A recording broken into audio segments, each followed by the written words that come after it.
අද වීඩියෝවෙන් කතා කරන්නේ ඊශ්‍රායල් වලට යන්න පුළුවන් හොඳම විදේශීය රැකියා නියෝජිත ආයතන 7ක් පිළිබඳවයි. මේ සියලුම ඒජන්සි ශ්‍රී ලංකා විදේශ සේවා නියුක්ති කාර්යාංශයේ නිල ලියාපදිංචි වෙනවා. ඒ වගේම ඔවුන් දැනටමත් ඊශ්‍රායල් රැකියා සඳහා බොහෝ දෙනෙක් පිටත් කර තිබෙනවා. ඔබත් ඊශ්‍රායල් යාමට බලාපොරොත්තුවෙන් සිටින අයෙක් නම් මේ වීඩියෝ එක ඔබට ඉතාමත් වැදගත් වේවි. එම නිසා වීඩියෝවේ අවසානයේ වෙනතෙක් රැඳී සිටින්න කියලා ඔයාලට මතක් කරනවා. මුලින්ම ඔබට සඳහන් කරන්න ඕනි ඔබට ඊශ්‍රායල් යාමට අවශ්‍ය නම් ඒ සඳහා ඔබට මාර්ග දෙකක් තෝරා ගන්න පුළුවන්. පළමුවෙන් තමයි ඔබට විදේශ සේවා නියුක්ති කාර්යාංශය මගින් යන්න පුළුවන්. බොහෝ දෙනෙක් මෙයට පවසනවා රජය මගින් යවනවා කියලා. මෙහිදී ඔබට පුළුවන් ශ්‍රී ලංකා විදේශ සේවා නියුක්ති කාර්යාංශය හරහා අයදුම් කොට ඒ හරහා ඊශ්‍රායල් වලට යන්න. එනමුත් මේ ක්‍රමය හරහා හැමෝටම යන්න අවස්ථාවක් හිමිවන්නේ නැහැ. ඒ වගේම යට සංකීර්ණ ක්‍රියාවලියක් පවතිනවා. නමුත් එයට පෞද්ගලික ඒජන්සි වලට තරම් ඔබට මුදලක් වැයවන්නේ නැහැ. ඒ වගේම රජයේ බැංකු මගින් ඔබට ණයක් ලබා ගන්නත් පහසුකම් පවතිනවා.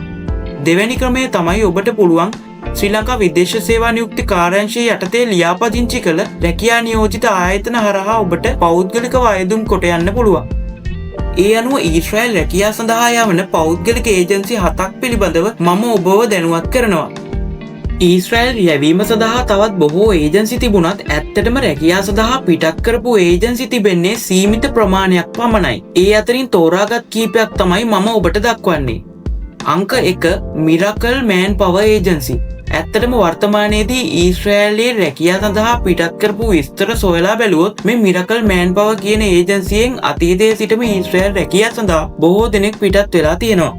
අංක 2 SMI Foreign Employment Agency. ඇත්තටම මේ ඒජන්සිය ඊශ්‍රායල් රැකියා සඳහා ඉතාමත් ප්‍රසිද්ධයි. ඊළඟට අංක 3 Liliga Holdings International. මේ ඒජන්සිය තුලිනුත් ඔබට ඊශ්‍රායලයේ රැකියා කිහිපයක්ම සොයා ගන්න පුළුවන්. අංක 4 සහස්රා හෝල්ඩින්ග්ස්. ඇත්තටම මේ ඒජන්සිය තියෙන්නේ නුවර. ඔබට නුවර ගියොත් මේ ඒජන්සිය මගින් ඊශ්‍රායල් යන්න පුළුවන්. අංක 5 ග්‍රීන්වේ ඒජන්සිය.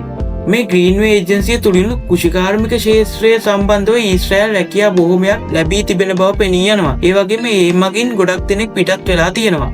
අංක 6 Platinum THR Private Limited.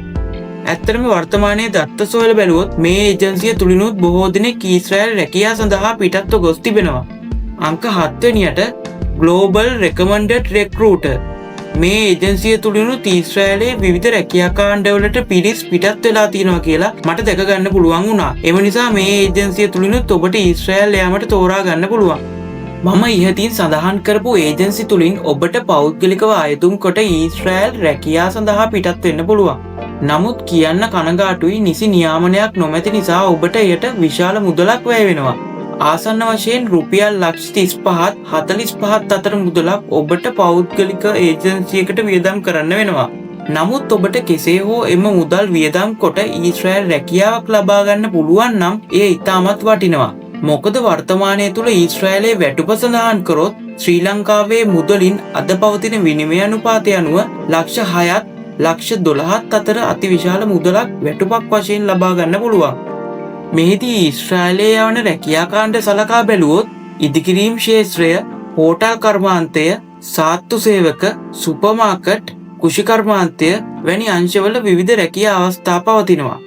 ඔබත් වයස අවුරුදු 25ත් 45ත් අතර වයසක පසුවන අයෙක් නම් ඔබටත් මේ රැකියා සඳහා ඉල්ලුම් කරන්න පුළුවන්. ඒ වගේම ඔබට මෙයට මූලික ඉංග්‍රීසි භාෂා දැනුමක් තිබිය යුතුයි. ඒ වගේම මනා ශරීර සෞඛ්‍යයකින් යුක්ත අයෙක්ද වීම අනිවාර්ය වෙනවා. මේ සුදුසුකම් සපුරා ඇති ඔබට ඊශ්‍රායල් රැකියා සඳහා අයදුම් කරන්න පුළුවන්.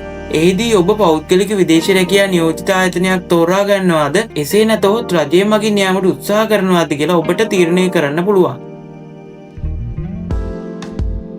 ඉදිරියේදීත් ඔබට ඊශ්‍රායල් රැකියා අවස්ථා වගේම තවත් බොහෝ රටවල රැකියා අවස්ථා පිළිබඳව දැන ගැනීමට අපගේ YouTube නාලිකාව subscribe කරලා තියාගන්න කියලා මතක් කරනවා. සුබ දවසක්.